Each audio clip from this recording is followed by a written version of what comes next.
ایسے لوگ جن کو اللہ کے ذکر اور نماز پڑھنے اور زکات دینے سے نہ سوداگری غافل کرتی ہے نہ خرید و فروخت، وہ اس دن سے جب دل خوف اور گھبراہٹ کے سبب الٹ جائیں گے اور آنکھیں اوپر چڑھ جائیں گی ڈرتے ہیں، تاکہ اللہ ان کو ان کے اعمال کا بہت اچھا بدلہ دے اور اپنے فضل سے زیادہ بھی عطا فرمائے۔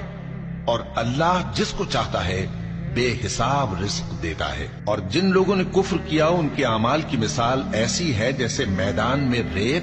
کہ پیاسا اسے پانی سمجھے، یہاں تک کہ جب اس کے پاس آئے تو اسے کچھ بھی نہ پائے اور اللہ ہی کو اپنے پاس دیکھے